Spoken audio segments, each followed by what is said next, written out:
Bismillahirrahmanirrahim. Assalamualaikum warahmatullahi wabarakatuh.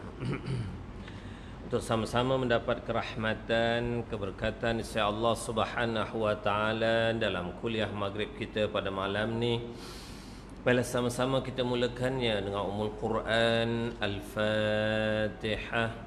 A'udzu billahi minasyaitonir rajim. Bismillahirrahmanirrahim. Alhamdulillahi rabbil alamin. Ar-Rahmanir Rahim. Maliki yaumiddin. Iyyaka na'budu wa iyyaka nasta'in. Ihdinas siratal mustaqim. Siratal ladzina an'amta 'alaihim ghairil maghdubi 'alaihim waladdallin. آمين. أعوذ بالله السميع العليم من الشيطان الرجيم. بسم الله الرحمن الرحيم. الحمد لله رب العالمين والصلاة والسلام على أشرف الأنبياء والمرسلين وعلى آله وصحبه أجمعين. اللهم نور قلوبنا بهدايتك كما نورت الأرض بنور الشمسك أبدا أبدا يا أرحم الراحمين. اللهم فكهنا في الدين وعلمنا التأويل واهدنا صراطك المستقيم. وصلى الله على سيدنا محمد وعلى آله وصحبه وبارك وسلم والحمد لله رب العالمين. Alhamdulillahi rabbil alamin wa bihi nasta'in wa nastaghfiruh wa na'udzu billahi min sururi anfusina wa min sayyiati a'malina may yahdihillahu fala mudilla lahu wa may yudlil fala hadiya lahu. Ashhadu an la ilaha illallah wahdahu la syarika lahu wa ashhadu anna Muhammadan 'abduhu wa rasuluh. Allahumma salli ala sayyidina Muhammadin tibbil qulub wa dawaiha wa afiyatil abdan wa shifaiha wa nuril absar wa diyaiha wa ala alihi wa sahbihi wa man tabi'ahum bi ihsanin ila yaumiddin bi'adadi ilmillah wa zinati arshillah wa midada kalimatillah bihaqqi azamati zatika ya arhamar rahimin. Amma ba'.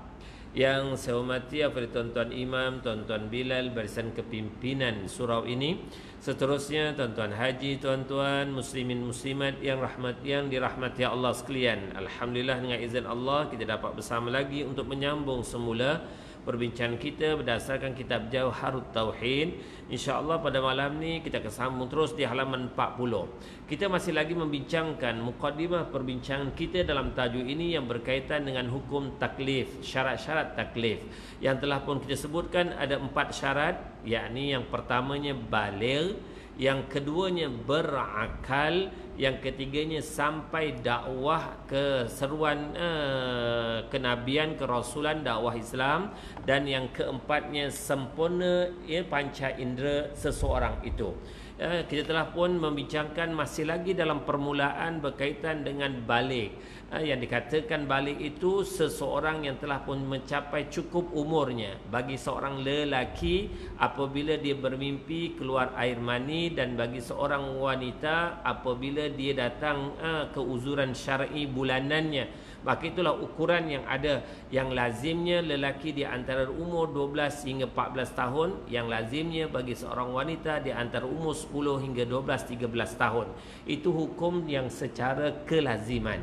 Namun jika yang lebih awal daripada itu, maka walaupun bagi seorang kanak-kanak lelaki belum mencapai 12 tahun, dalam ketika umur 10 tahun lebih dah pun berlaku apa yang menjadi syarat dia menjadi balik, maka dia telah pun dikira balik pada waktu itu walaupun belum mencapai umur 12 tahun. Begitulah wanita, walaupun mungkin belum umur 10-11 tahun, pada ketika umur 9 tahun datang keuzuran syar'inya, maka ia telah dikira balik pada saat dan ketika itu. Ya, kita terus sambung dengan menyatakan bahawa pandangan Imam Abu Hanifah, ya, berbeza halnya dengan Imam Hanafiyah, di mana mereka berpendapat bahawa anak kecil yang berakal terkena taklif dengan iman kerana adanya akal, sedangkan akal itu sudah cukup menurut mereka. Jadi bagi orang-orang Hanafiyah ataupun mazhab Imam Hanafi, seseorang kanak-kanak kalaulah dia telah pun mumayyiz, dah pun memiliki akal yang boleh membezakan benda yang elok dan buruk, betul dan salah, maka akalnya itu boleh menerima dan meyakini tentang kewujudan Tuhan, kewujudan Allah. Maka walaupun dia belum balik, bagi Imam Hanafi dengan berakal itu telah mencukupi bagi syaratnya untuk menerima hukum taklif ke atasnya. Katakanlah kalau mungkin barangkali dalam umur 10 tahun atau 11 tahun bagi seorang lelaki telah memiliki kecerdasan akal untuk membezakan yang benar ataupun yang buruk, baik dan sebaliknya, maka walaupun dia belum balik, yang lazimnya 12 atau 13 tahun, dah pun dikira seseorang yang memiliki hukum taklifi. Bagi kanak-kanak yang seperti ini, kalaulah mengikut pandangan Imam Abu Hanifah, kalaulah dia meninggal dunia, dia tak dianggap fitrah, dia telah pun memiliki tanggungjawab. Jadi yang sebagaimana hukum umumnya yang diberikan oleh para ulama, yang jumhur ulama menyatakan, kalau belum balik, dia meninggal dunia, dia dianggap fitrah, suci, tak ada tanggungjawab dosa atau pahala ke atasnya. Berbeza dengan Imam Abu Hanifah, kalau dah ada akal yang boleh membezakan sesuatu kebaikan dan keburukan, sudah mencukupi untuk dia dipertanggungjawabkan hukum taklif ke atasnya. Seperti yang kita pernah bincangkan, wajib, haram, makruh, sunat, harus, itu dah semestinya perlu dilakukan oleh seseorang yang telah pun dikategorikan berakal, dan wajar dia kalaulah ia sebagai seorang yang telah memiliki hukum taklifi itu, maka ia wajar untuk menerima kebenaran Islam dan mengamalkan apa yang disarankan, yang diperintahkan oleh Islam, oleh Allah, oleh Rasulnya, oleh Al-Quran dan Sunnah baginda sallallahu alaihi wasallam. Maka jika anak kecil itu mengiktikadkan iman atau kafir, jelaslah perkaranya. Dan jika tidak mengiktikadkan salah satu dan keduanya, jadilah dia penghuni neraka, kerana wajibnya iman atas dirinya dengan semata-mata akal. Inilah pegangan mazhab Hanafi. Tapi mazhab Syafi'i, Maliki dan Hambali, mereka itu meletakkan hukum syarat taklif itu kembali semula kepada balik bagi seseorang kanak-kanak berkenaan, ya. Penyebutan berakal mengecualikan orang gila, maka tidaklah dia mukallaf. Jadi perkara syarat kedua ialah tentang hukum taklif itu syaratnya mesti berakal, waras akalnya. Seseorang yang ditakdirkan sejak kanak-kanak, ia telah pun menghadapi penyakit gila. Tak kiralah yang dalam kategori yang telah diperakui oleh doktor pakar sekretari, sebagai contoh, dia telah pun, kanak-kanak itu telah pun dikategorikan kurang berakal. Maka untuk kanak-kanak yang tidak waras akalnya, dia sejak lahir sampailah kematiannya, maka dia tidak memiliki hukum taklifi, ya, tidak ada hukum ke atas dirinya. Demikian juga orang yang mabuk bukan lantaran kezalimannya. Kalaulah seorang yang telah pun balik, dia waras akalnya, tapi dipaksa oleh seseorang yang kalau dia tak meminum arak ataupun mengambil sesuatu bahan, dadah dan seumpamanya, ya, maka dia akan dibunuh. Maka saat dan ketika itu dia terpaksa mengakur kepada sesuatu desakan berkenaan. Tapi kalau yang memaksanya itu orang yang lebih ada kekuatan, orang yang lebih membawa kemudaratan, kalau tak dipatuhi, maka ia dikategorikan terpaksa. Tapi kalau yang memaksanya itu orang yang tak ada kekuatan, yang lebih lemah darinya, cuma menyatakan okey, kena minum arak ini, kalau tak minum saya pukul kamu. Sedangkan orang yang menyatakan itu barangkali dia umurnya dah 17 tahun, yang suruh itu budak umur 10 tahun contoh. Jadi pada waktu tu dia tak boleh kata saya dipaksa. Sedangkan yang menyuruh dia itu orang yang kurang kekuatannya, yang tidak mempunyai keupayaan untuk bertindak lebih keras daripada keupayaan diri seseorang tadi. Jadi yang dikatakan, orang yang dikatakan lantaran kezaliman apabila dipaksa, diarah oleh mereka yang lebih memiliki kekuatan. Kalau sekiranya dia tak menuruti, maka barangkali mungkin dia dicedera parahkan atau dibunuh dan seumpamanya. Saat itu dia minum, dan pada saat itu ditakdirkan dia mabuk daripada waktu solat zuhur, solat asar, solat maghrib. Ketiga-tiga solat itu tertinggal, maka adakah pada waktu itu hukum taklifi ke atasnya? Tidak. Ini pendapat yang menyatakan ketika dia dalam keadaan tak sedar, hukum taklifi itu tak berlaku. Sebab itu dalam hadis yang lain, hukum taklifi itu berlaku dalam keadaan orang yang berilmu selepas jahilnya, orang yang sedar selepas daripada sakitnya ataupun gilanya. Begitulah orang yang dikatakan yang telah pun sampai, yang telah pun sampai seruan ataupun dakwah ke atas mereka.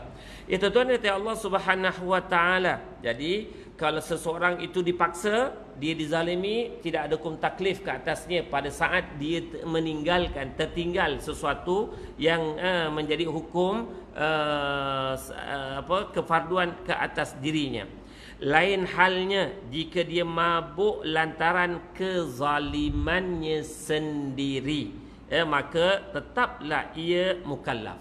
Jadi kalau dia sendiri yang dalam keadaan sengaja mengambil dadah sehingga tertinggal beberapa solat waktu yang difardukan, waktu tu dia adalah berdosa kerana meninggalkan solat yang merupakan kefarduan ke atasnya. Itu yang dimaksudkan. Apa yang dimaksudkan dalam kategori berakal ataupun orang yang tak berakal ini.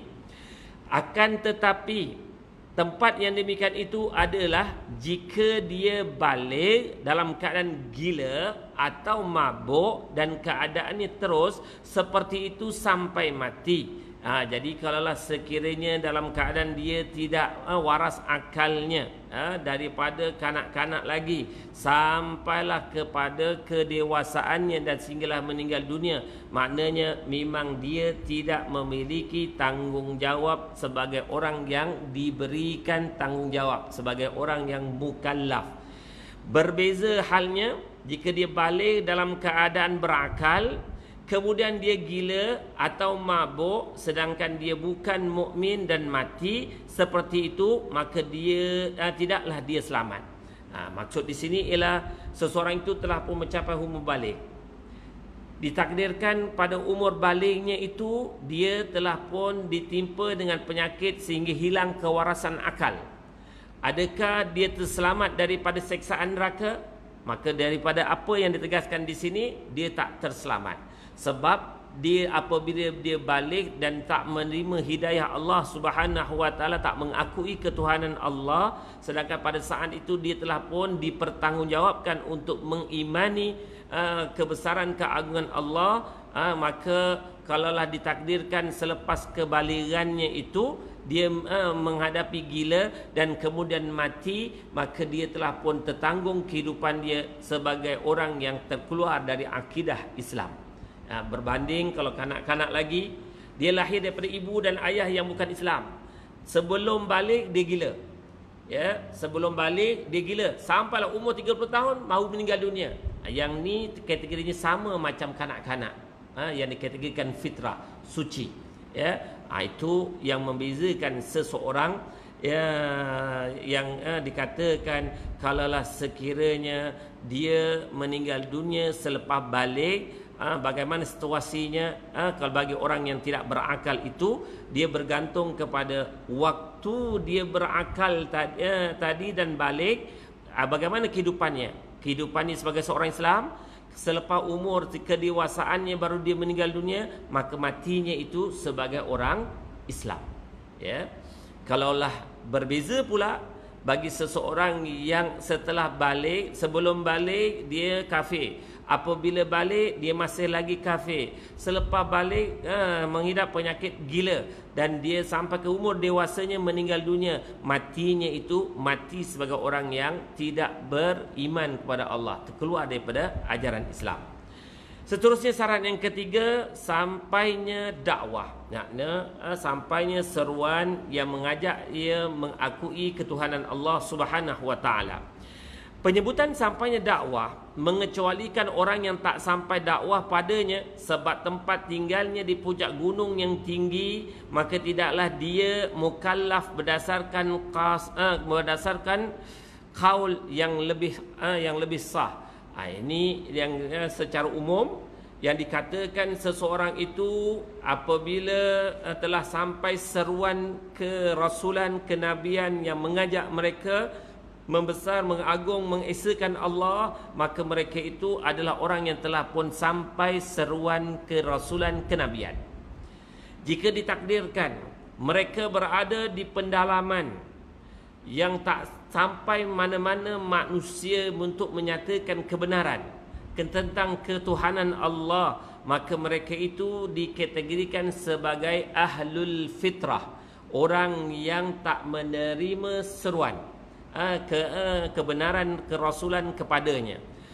Walaupun pandangan yang lebih kuat yang dikatakan ahlul fitrah itu adalah mereka yang hidup di antara zaman kerasulan Nabi Isa dengan perutusan Nabi kita Muhammad sallallahu alaihi wasallam. Dia yang dikatakan jarak di antara dua rasul ini, Nabi Isa alaihi salam dan Nabi Muhammad sallallahu alaihi wasallam, sekitar 600 tahun jarak antara dua nabi, dua rasul ini.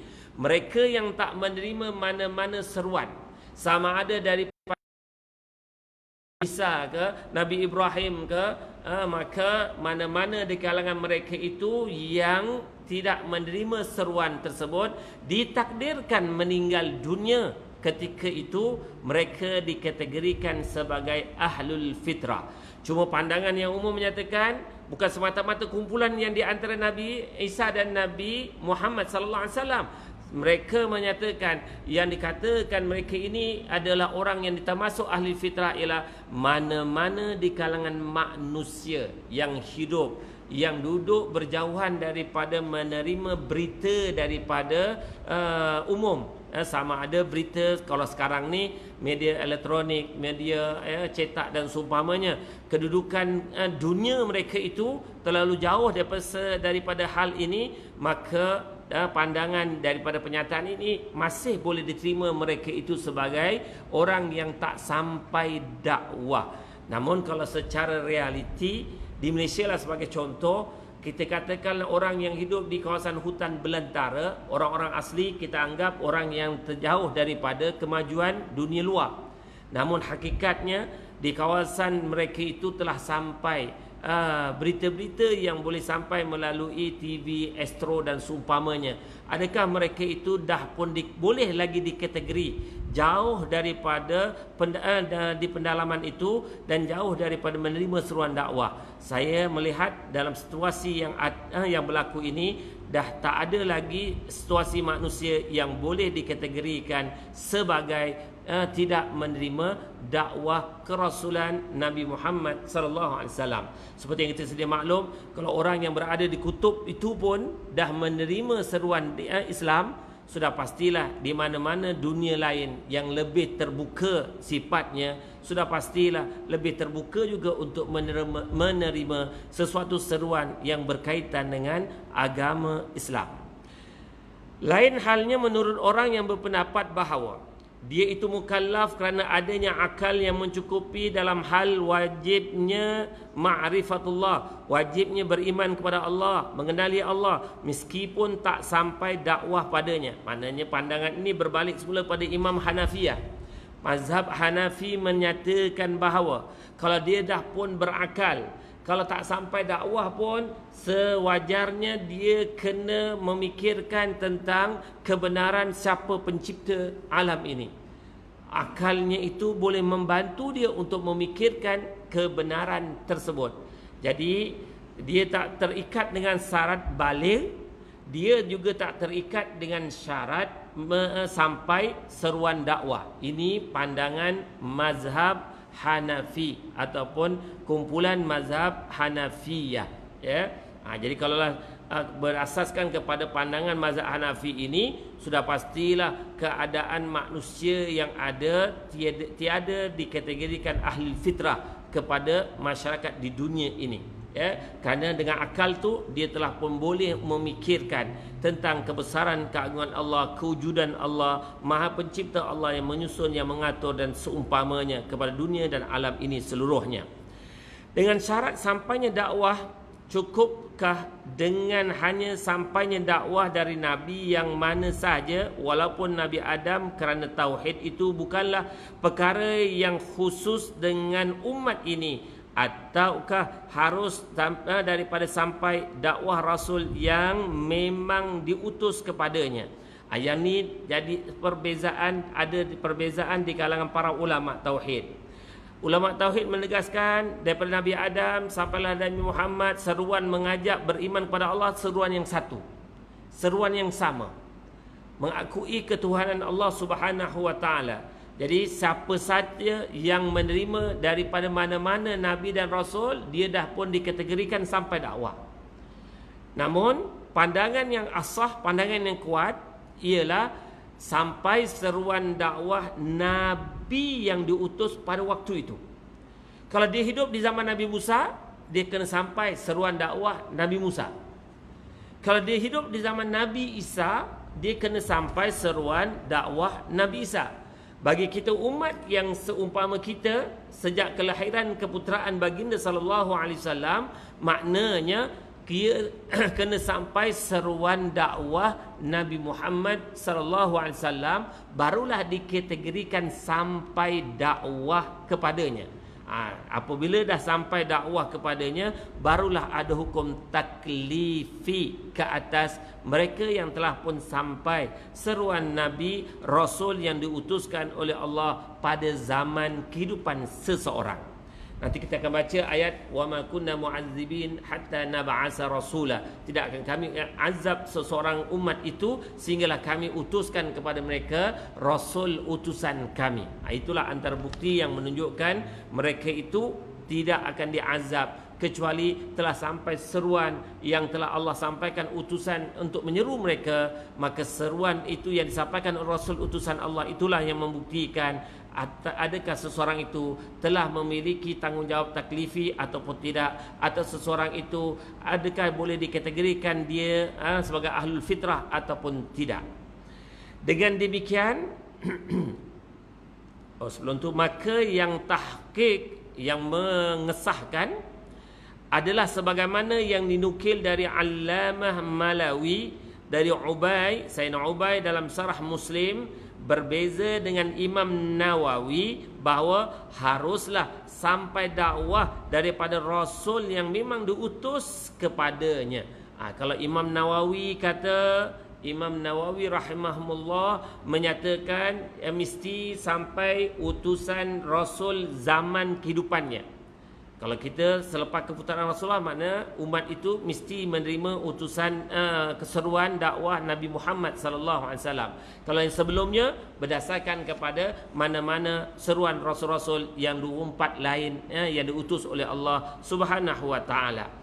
Dengan demikian, mazhab yang hak adalah bahawa ahlul fitrah, yakni mereka yang berada di antara zaman-zaman para rasul dan atau berada pada zaman Rasul yang tak diutus pada mereka adalah orang-orang yang selamat meskipun mereka itu menyembah patung berhala.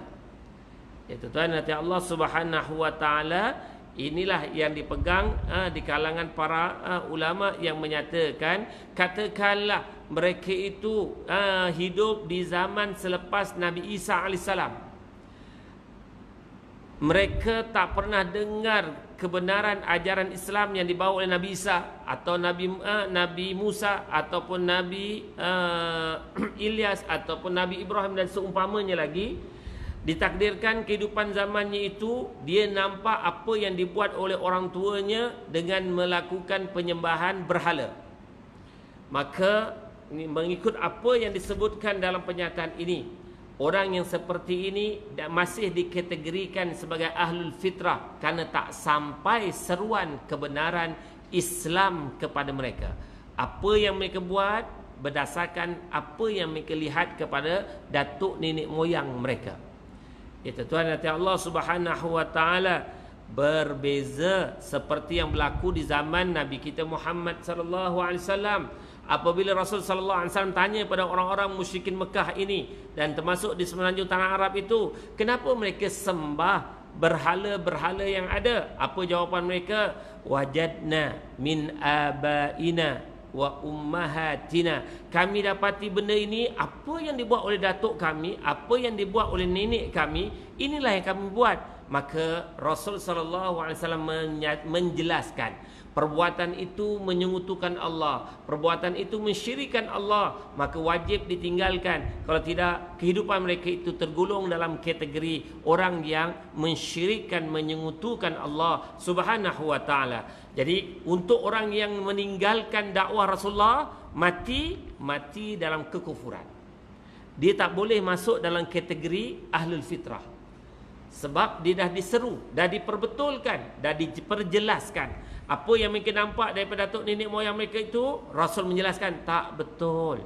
Mereka itu menyekutukan Allah. Hendaklah mereka mentauhidkan, mengesakan Allah. Maka orang yang telah mendengar walau sekali seruan Rasulullah, kalau ditakdirkan mereka enggan beriman dengan seruan Rasulullah, matinya itu mati dalam kekufuran. Seterusnya tuan-tuan hati Allah Subhanahu wa taala, jika dikatakan bagaimana ini, sedangkan Nabi sallallahu alaihi wasallam pernah mengkhabarkan bahawa sekelompok orang dari ahlul fitrah ada di dalam neraka, seperti Imril Qai, Hatim Al-Tai dan sebahagian bapa para sahabat, kerana sesungguhnya sebahagian sahabat pernah bertanya kepada Nabi sallallahu alaihi wasallam sewaktu beliau sedang berkhutbah, "Di manakah bapaku ya Rasulullah?"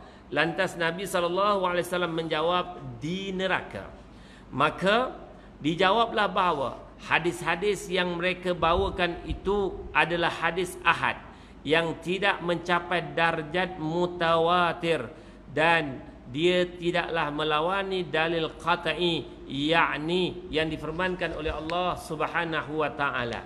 Sebagaimana ayatnya yang difirmankan oleh Allah, a'udzubillahi minasyaitonir rajim, wa ma kunna mu'adzibina hatta nab'asa rasula. Dan tidaklah kami, yakni Allah, akan menyiksa mereka sehinggalah kami mengutuskan kepada mereka seorang rasul. Okey, nak dijelaskan tadi pernyataan mana-mana di kalangan umat manusia yang tak menerima seruan dakwah Nabi, maka mereka itu dikategorikan ahlul fitrah. Maka ada di kalangan para sahabat bertanya, bagaimana tentang datuk nenek moyang mereka yang juga di kalangan mereka yang telah pun meninggal dunia waktu itu. Lantas ketika persoalan itu diajukan, ada yang menyatakan Rasulullah sallallahu alaihi wasallam memberi jawapan daripada Nabi, datuk mereka, ayah mereka itu berada dalam neraka. Maka di kalangan para ulama mentahqiqkan, cuba memastikan bagaimana kategori hadis berkenaan. Hadis berkenaan itu hanya diriwayatkan oleh seorang sahabat, sehingga hadis itu distatuskan sebagai hadis ahad, bukan hadis mutawatir. Hadis yang mutawatir ini adalah hadis yang diriwayatkan tak kurang 3 orang, sekurang-kurangnya 3 orang. Di kalangan perawi itu 3 orang sahabat yang kuat, sahabat yang rapat dengan Rasulullah sallallahu alaihi wasallam. Maka mana-mana hadis yang diriwayatkan oleh 3 atau lebih, maka hadis itu boleh dijadikan sandaran hukum. Berbeza dengan mana-mana hadis yang hanya diriwayatkan hanya seorang. Jadi pernyataan yang dikatakan Rasulullah menjawab, ayah kamu, datuk kamu berada dalam neraka, apabila dibuat sesuatu semakan penelitian, hadis itu hanya diriwayatkan oleh seorang. Sedangkan ada ayat Al-Quran yang Allah sebutkan, wa ma kunna mu'adzibina hatta nab'atha rasula. Maka di kalangan para ulama pun apabila melihat ada dua hujah, satu Al-Quran, satu hadis. Hadis ini ahad. Satu lagi hujah Al-Quran, yang mana lebih kuat untuk dijadikan rujukan? Pastinya yang lebih kuat adalah Al-Quran. Oleh itu para ulama pun sepakat, oleh kerana yang meriwayatkan hadis yang mana menunjukkan yang masuk neraka itu di kalangan mereka di atau nenek moyang mereka yang hidup itu dalam keadaan perlakuan amalan mereka itu, mereka disebutkan masuk neraka. Sedangkan dalam masa yang sama ada ayat Al-Quran yang menjelaskan tidak Allah akan azab mana-mana di kalangan ummah, sehinggalah Allah utuskan di kalangan mereka itu utusan Allah Subhanahu wa taala. Maka terjawablah pernyataan hadis yang ada tak boleh dijadikan sandaran hujah, maka berbalik kepada hujah ayat Al-Quran. Sesiapa yang hidup yang tak sampai kepada mereka seruan Rasul, seruan Nabi, maka mereka itu dikategorikan ahlul fitrah yang tak akan diazab oleh Allah Subhanahu wa taala. Inilah yang digunakan di kalangan para ulama dalam menetapkan sesuatu hukum. Apabila mereka menerima berbagai sumber, sama ada dari Al-Quran ataupun hadis. Lebih lagi hadis, kalau hadis itu ia merupakan hadis yang ahad, maka dia tak akan jadikan sebagai sandaran hukum untuk umum. Dia kena kembali kepada hadis yang mutawatir. Kalau ada hadis yang mutawatir, ada ayat Al-Quran yang menjelaskan hukum sesuatu, maka boleh tak hadis mutawatir itu menasahkan ataupun mendelitkan hukum yang ada dalam Al-Quran? Maka di kalangan para ulama menjelaskan boleh. Contoh, Allah menegaskan secara umum, hurrimat alaikumul maita wad dam, diharamkan kepada kamu makan bangkai dan darah. Al-Quran, kalau kita kata Al-Quran qat'i, benar. Dan Allah telah pun mengilhamkan, mewahyukan kepada baginda sallallahu alaihi wasallam supaya benda yang telah Allah turunkan itu hakikatnya untuk umat Rasulullah agak terasa terbeban, berat untuk melaksanakan semua jenis bangkai, semua jenis darah haram dimakan oleh umat baginda sallallahu alaihi wasallam. Lantas rahmah Allah ke atas umat baginda, Allah telah mengilhamkan, mewahyukan baginda untuk menyatakan ada dua jenis bangkai dan dua jenis darah yang dihalalkan untuk umat baginda, yakni apa-apa jua jenis bangkai yang hidup dalam air yang tak membahayakan, tak kiralah namanya ikan ke, namanya ketam ke, namanya udang ke, namanya sotong ke, dan apa-apa saja, maka mati tanpa disembelih halal. Dan begitulah juga bangkai belalang. Yang lain daripada itu tak masuk. Ya, mana dua ni yang dibenarkan kalau seseorang itu tak rasa geli loya untuk makan, sila. Begitulah jenis darah. Dua darah, yakni hati dan limpa, dua jenis ni sahaja yang diizin makan. Hadis yang menjelaskan tentang dua darah, dua bangkai ini hadis yang mutawatir. Maka hadis mutawatir itu boleh setanding dengan ayat Al-Quran untuk dijadikan sandaran hukum. Pengecualian yang telah diharamkan oleh Allah dalam Al-Quran dikecualikan daripada hadis mutawatir hanya terikat kepada dua jenis bangkai dan dua jenis darah, tidak lebih dari itu. Itu Tuhan hati Allah Subhanahu wa taala. Itu contohlah nak katakan boleh tak hadis mutawatir menasahkan hukum Al-Quran? Boleh. Dengan syarat juga Al-Quran turun dulu baru datang hadis. Tapi kalau hadis dulu bawa Al-Quran, dia pegang kepada hukum Al-Quran. Begitulah juga sesuatu ayat Al-Quran berkaitan dengan hukum kiblat awal Masjidil Aqsa. datang ayat lain berubah menjadi Masjidil Haram, Kaabah, maka Al-Quran menasahkan hukum yang asal kiblat itu. Maka sesuatu hukum yang daripada Al-Quran dilihat yang kemudian. Contoh lain, kalau ayat-ayat Al-Quran yang berkaitan minum arak, di awal-awalnya dibenarkan, syaratnya jangan minum ketika hampir solat. Jangan jadikan ayat yang ada dalam Al-Quran itu hukum yang berpanjangan sampai sekarang. Haram. Sebab hukum terakhir haram untuk minum arak itu. Jadi gunakan hukum yang terakhir terhadap hukum yang telah pun diputuskan oleh Al-Quran. Tak boleh kita kata, tak apalah kita buat cara berperingkat-peringkat lah untuk mengharamkan arak berkenaan. Sebagai contoh, haram tak boleh kita untuk melakukan sesuatu tindakan yang telah pun Allah dan Rasulnya putuskan sesuatu yang telah diharamkan di sisi Allah Subhanahu wa ta'ala.